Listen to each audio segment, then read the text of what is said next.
간혹 지나가는 소가 웃을 일이다라고 말을 하는데, 여러분, 이건 그만큼 기가 막히다, 그만큼 어처구니가 없다라는 그런 뜻이지, 진짜 소가 사람처럼 웃는다라는 말은 아닙니다. 웃음은 오직 사람만의 전유물입니다. 다시 말하면 웃고 사는 것은 인간뿐이라는 거죠. 동물은 안면 근육이 발달되지 않아 웃지 못합니다.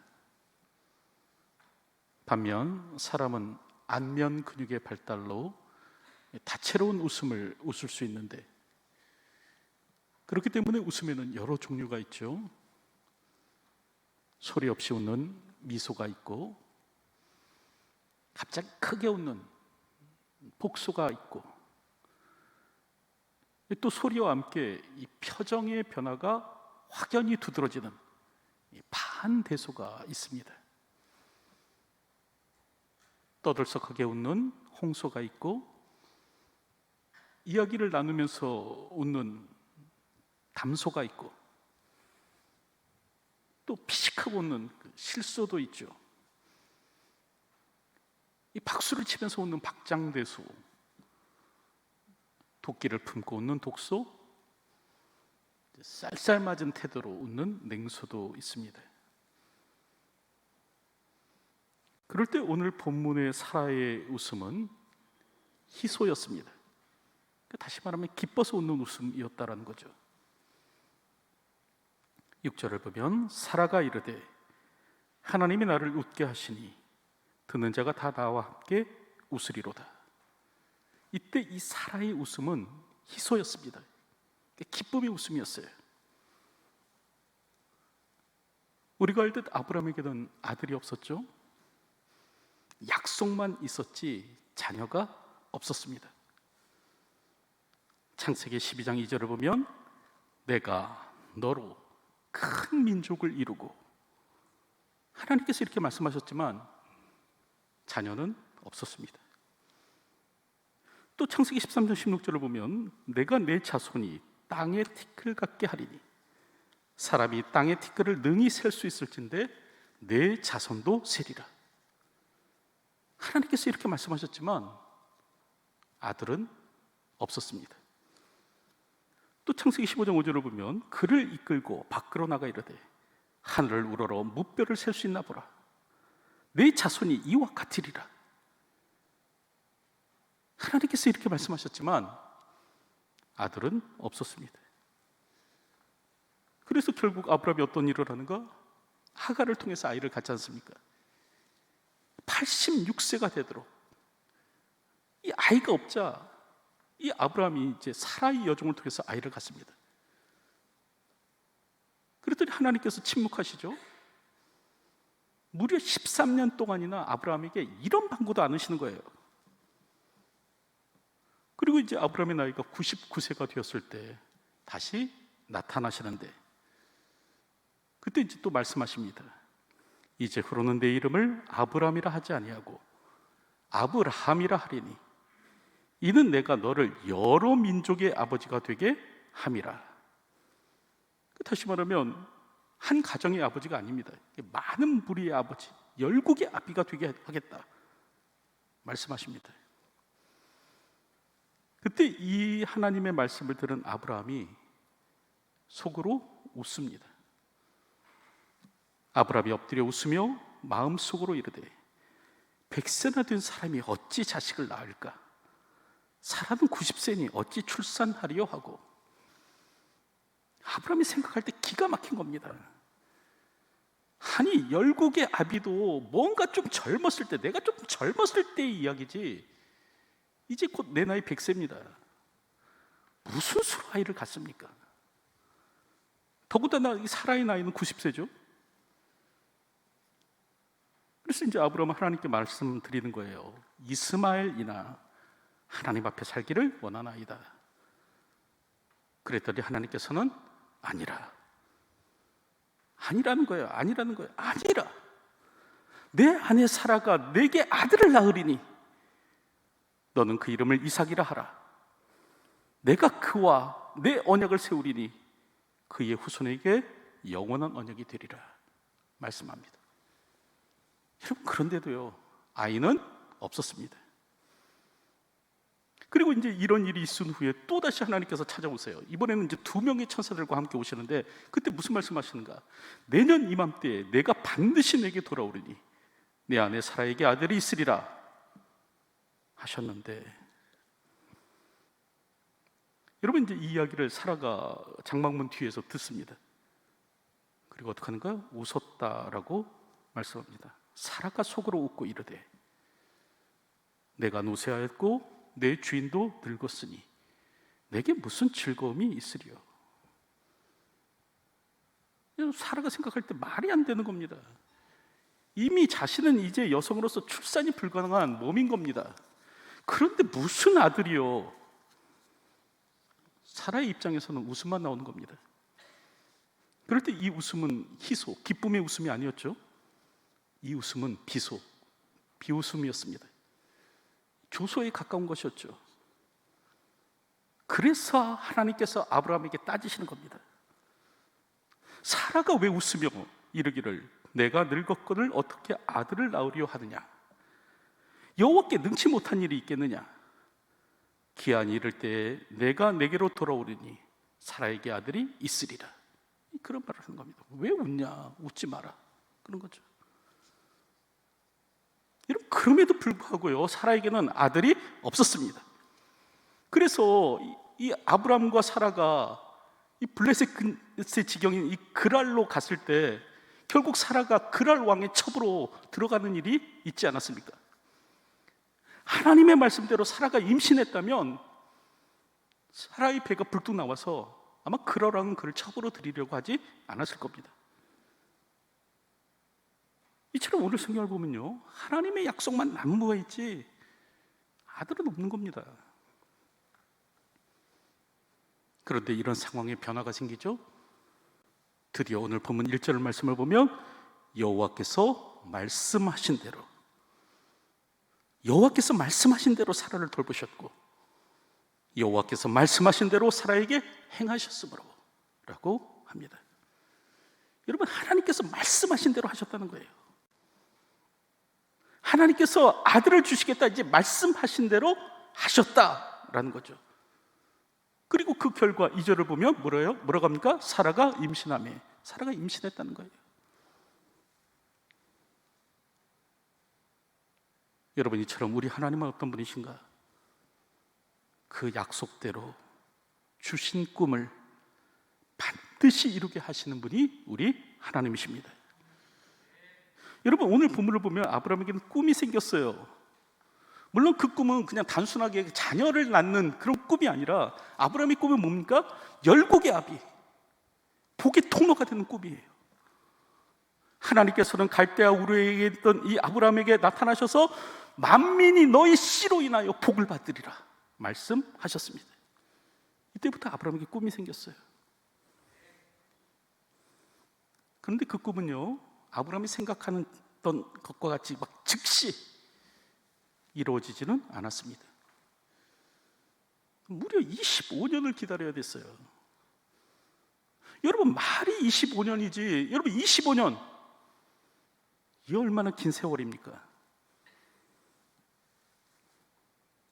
하지만 그럼에도 불구하고 마침내 그 약속은 이루어지더라라는 거죠.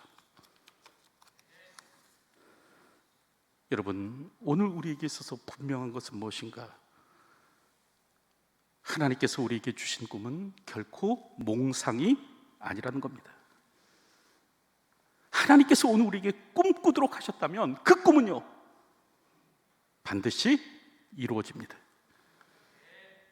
그래서 민수기 23장 19절을 보면 하나님은 사람이 아니시니 거짓말을 하지 않으시고 인생이 아니시니 후회가 없으시도다.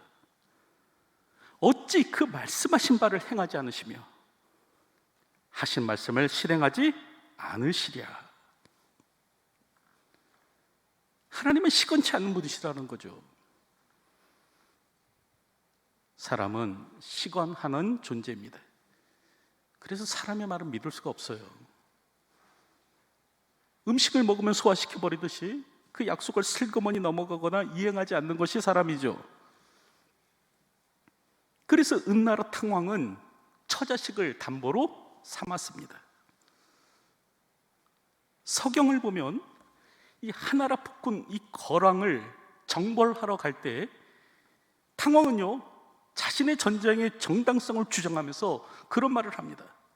하나라를 정복한 후에 여러분들에게 큰 상을 내릴 것이요, 나는 약속을 지킬 것이요, 나는 시건치 않소. 그런 말을 하면서 여러분 처자식을 담보로 내놓았다는 거예요. 여기서 이제 진불시건이라는 말이 나왔는데, 그럴지라도 믿지 못할 것이 사람의 말입니다. 여러분, 자식을 담보로 내놓아도 믿지 못할 것이 사람이죠. 하지만 하나님은 다르십니다. 그분은 인생이 아니시기에 시건하지 않으십니다. 여러분, 그래서 오늘 우리가 해야 될 일은 뭐예요? 하나님의 말씀, 그 약속의 말씀을 굳게 붙드는 거예요. 하나님께서 오늘 우리에게 심으신 그 꿈을 슬그머니 놓지 않는 겁니다. 사실 사람 중에 가장 불쌍한 사람이 누구인가? 꿈 없이 살아가는 사람입니다. 비전 없이 사는 사람이죠. 헬렌 켈러가 그런 말을 했죠. 세상에서 가장 불행한 사람은 꿈이 없는 사람이다. 앞을 못 보는 사람이 불쌍해 보이지만 인생에 꿈과 비전이 없는 사람이 더 불쌍하고 불행한 사람이다. 우리가 알듯 헬렌 켈러는 앞을 보지 못하는 사람이었죠. 듣지도 못했습니다. 그리고 말하지도 못했습니다. 보지도 못하고 듣지도 못하고 말하지도 못하는 사람이었지만 결국 그녀는요, 세계 최초로 하버드 대학에 입학했고 박사학위까지 받았습니다. 그럴 때 그녀가 한 말이 뭐예요? 앞을 보지 못하는 사람보다 더 불행한 사람은 꿈이 없는 사람이다. 그런 말을 했죠. 여러분의 꿈은 무엇입니까? 여러분들은 무엇을 꿈꾸며 살아가십니까? 하나님께서 여러분 안에 심으신 그 비전은 무엇입니까? 그저 호의호식하면서 살아가는 것? 남부럽지 않게 살게 되는 것? 외제차 몰면서 살아가는 것? 이게 나의 비전은 아닙니까?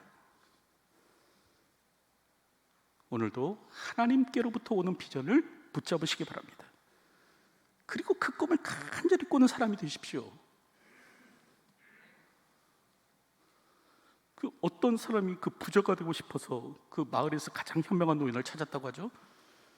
그리고 이제 부자 되는 법을 알려달라고 했더니 이 노인이 이 사람을 데리고 그 낭떠러지 옆에 있는 커다란 나무 곁으로 갔다고 하지 않습니까? 그리고 그 낭떠러지를 향해 뻗은 그 나무까지에 매달리도록 하는데요. 이때 이 사람이 이제 낭떠러지로 떨어질까 봐 죽을 힘을 다해서 나무에 매달립니다. 젖먹던 힘을 다해서 나뭇가지를 붙들고 있죠. 그때 노인이 말했다고 하죠. 재물이 들어오면 그렇게 붙드시오. 여러분, 그러나 우리가 붙들어야 될 것은 이런 재물이 아니라 하나님께서 우리에게 심으신 꿈, 그리고 하나님의 약속의 말씀입니다. 여러분, 오늘 우리는 낭떠러진 나무 위에 매달린 그 사람처럼 하나님의 약속의 말씀을 굳건히 붙들 수 있는 사람이 되어야 돼요. 너희 속에 착한 일을 시작하시니까 그리스도 예수의 날까지 이루실 줄을 우리가 확신하노라. 여러분, 오늘 우리 안에서 착한 일을 시작하신 분이 계세요. 그분께서 그리스도의 예수의 날까지 그 일을 이루어 내실 것입니다. 그러므로 우리가 해야 될 일은 뭐예요? 꿈을 놓지 않는 거예요. 약속을 붙드는 거예요. 그것이 하나님께로부터 온 꿈이라면 인내로서 기다리는 겁니다. 오늘도 기다림에 지쳐 있는 분이 계십니까? 그럴지라도 인내하십시오. 하나님께로부터 온 그 꿈을 놓지 마십시오. 내가 생각한 때, 내가 정한 때에 이루어지지 않는다고 해서 낙심하지 마시기 바랍니다. 하나님의 때에, 하나님의 시간에 하나님께서는 반드시 이루실 것입니다. 여러분, 오늘 본문을 보면 하나님께서는요, 그 말씀하신 바를 이제 이루어 가세요. 그래서 결국 어떻게 됩니까? 사라가 노년에 아들을 낳지 않습니까? 이름을 이삭이라고 하죠. 이삭의 뜻은 웃음입니다. 그랬을 때 사라의 간증이 뭐냐면, 여러분, 아들을 낳고 사라가 어떻게 간증하냐면 6절 보시면 뭐라고 합니까? 하나님이 나를 웃게 하시니 듣는 자가 다 나와 함께 웃으리로다. 그런 말을 합니다. 하나님께서 나를 웃게 하셨다. 하나님께서 나를 웃게 하셨다. 그런 말을 해요. 여러분, 그럴 때 여기서 웃음은요, 기쁨의 웃음입니다. 진짜 웃음이에요. 드디어 사라가 진짜로 웃는 자가 된 것입니다. 여러분, 이처럼 우리 하나님은 어떤 분이신가? 마침내 그의 사람들로 웃게 하여 주시는 분이십니다. 결국 오늘 우리로 기쁨의 웃음을 웃도록 만드실 분이 누구신가? 우리 하나님이세요. 마침내 눈물이 변하여 기쁨이 되게 하실 분이 우리 하나님이십니다. 사라를 보십시오. 그녀가 아들을 낳기까지 얼마나 눈물을 삼켰겠습니까? 아이를 낳지 못해서 막 여종에게 멸시받았을 때 얼마나 속으로 울었겠습니까? 이스마엘이 그 어미 품에서 자라나는 모습을 보면서 얼마나 속으로 눈물을 삼켰겠습니까? 하지만 하나님께서는 드디어 그녀의 눈물을 기쁨으로 바꾸십니다.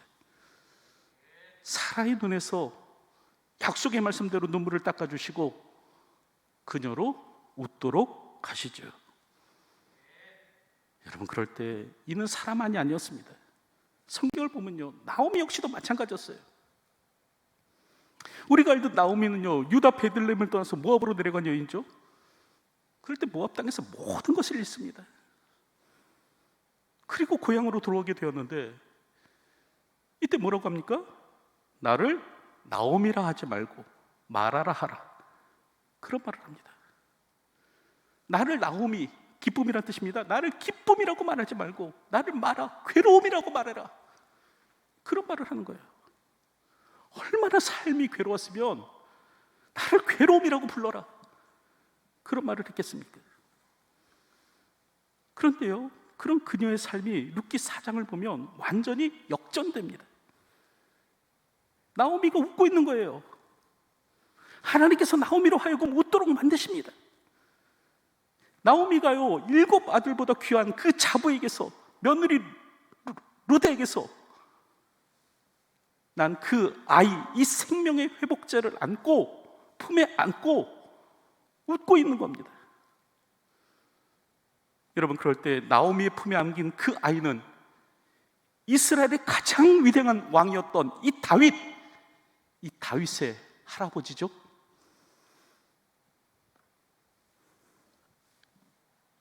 평생 눈물 속을 살게 될 것인가? 그렇지 않습니다. 내 눈에도 눈물이 마를 날이 올 것인가? 그렇습니다. 하나님께서는 반드시 나로 웃게 하여 주실 것입니다. 사라와 나오미로 다시 웃게 하시는 그 하나님께서는 나도 웃게 하여 주실 것입니다. 여러분, 그래서 시편 126편을 보면 눈물을 흘리며 씨를 뿌리러 가는 자는 기쁨으로 거두리로다. 울며 씨를 뿌리러 가는 자는 반드시 기쁨으로 그 곡식의 단을 가지고 돌아오리로다. 그런 말을 하는 겁니다. 끝없이 이어지는 눈물 골짜기는 없습니다. 모든 고난의 터널에는 끝이 있습니다. 그런데도 사람들이 이를 종종 잊고 살아가요. 끊임없이 고난의 터널이 이어질 것처럼 생각합니다.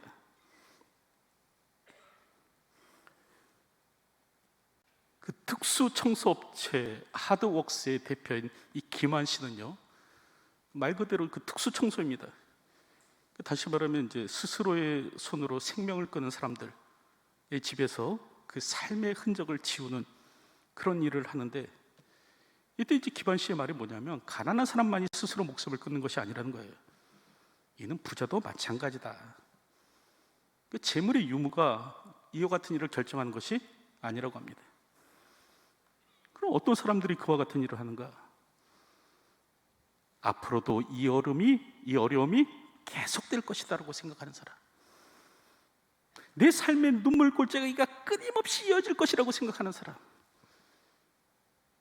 이 어둡고 캄캄한 터널이 계속될 것이라고 생각하는 사람, 그럼 그 사람들이 그런 일을 한다는 거죠. 하지만 그렇지 않습니다. 여러분, 끊임없이 이어지는 눈물 골짜기는 없습니다.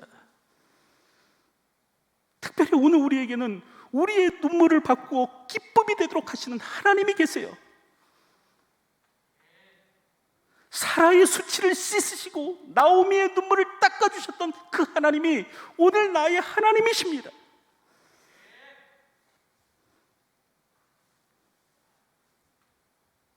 이사야서 61장 1절부터 3절을 보면 그렇게 말씀하죠. 주 여호와의 영이 내게 내리셨으니 이는 여호와께서 내게 기름을 부으사 가난한 자들에게 아름다운 소식을 전하게 하려 하심이라.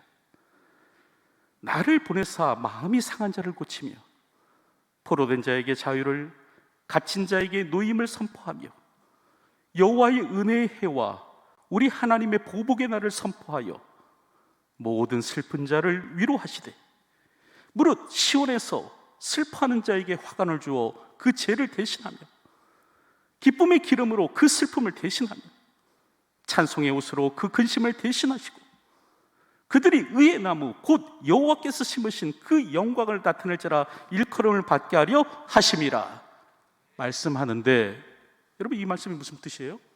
메시아가 오시면 메시아께서 하실 일이 바로 이것이라는 거예요. 메시아께서 바로 이 같은 일을 하실 것이다. 죄를 대신해서 화관을, 슬픔을 대신해서 기쁨을, 근심을 대신해서 찬송의 옷을 메시아께서 입혀 주실 것이다. 그 얘기를 하는 거예요. 여러분, 그럴 때 성경을 보면요, 예수님께서 나사렛 회당에서 말씀을 읽으시면서 이 이사야서의 말씀을 읽으십니다. 그리고 나서 하시는 말씀이 무엇인가? 이 글이 오늘 너희 귀에 응하였느니라. 여러분, 그런 말씀을 하세요. 이 글이 오늘 너희 귀에 응하였느니라. 그게 무슨 말이에요? 예수님께서 바로 이 같은 일을 하실 메시아시라는 거예요.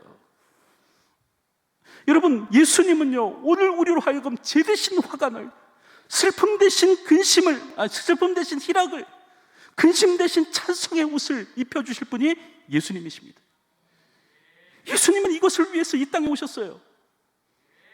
그래서 이 글이 오늘 너희 귀에 응하였느니라, 그렇게 말씀하시는 겁니다. 우리에게는 예수님이 계십니다. 여러분, 그러므로 너무 깊이 절망하지 마시기 바랍니다. 주님이 오늘 우리로 웃도록 하실 거예요. 사라처럼 오늘 우리로 하나님이 나를 웃게 하시니 듣는 자가 다 나와 함께 웃으리로다 라고 간증토록 하실 것입니다. 오늘도 이 하나님을 믿음으로 살아가시는 분들이 되셨으면 합니다. 이제 말씀을 맺으려고 하는데, 여러분, 모든 고통에는 끝이 있습니다. 영원히 지속되는 고난 없어요. 지금 내가 눈물 골짜기를 지난다고 할지라도 반드시 기쁨으로 웃는 날이 올 것입니다. 특별히 오늘 우리에게는 하나님이 계세요. 사라와 나오미로 웃게 하신 그 하나님께서 오늘도 내게 동일한 은혜를 베풀어 주실 것입니다. 그러므로 우리는 주님의 약속의 말씀을 굳게 붙잡아야 됩니다. 하나님께서 약속대로 행하실 것을 믿어야 해요. 그리고 오늘 내게 허락하신 그 꿈대로 살아가야 합니다. 눈물을 흘리며 씨를 뿌리는 자는 반드시 기쁨으로 거두게 될 것입니다. 오늘도 이것을 기억하며 이 땅을 살아가는 저와 여러분들이 되시기를 주님의 이름으로 축원드립니다. 기도하겠습니다. 비록 눈물의 골짜기를 지날지라도 우리를 웃게 하실 분이 계심을 기억할 수 있도록 도와주시고, 마침내 모든 것을 바꾸어 기쁨이 되게 하실 그 하나님을 기대함으로 이 땅을 살아가는 삶이 될 수 있도록 도와주시옵소서.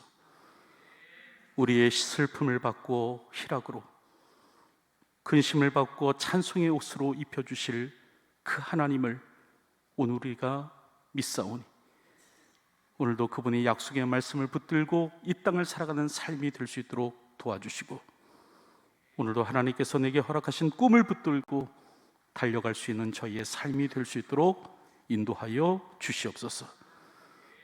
오늘도 우리의 모든 소망이 하나님께 있음을 기억하며 주의 약속의 말씀을 굳건히 붙들고 이 땅을 살아가는 삶이 되게 하여 주시옵소서.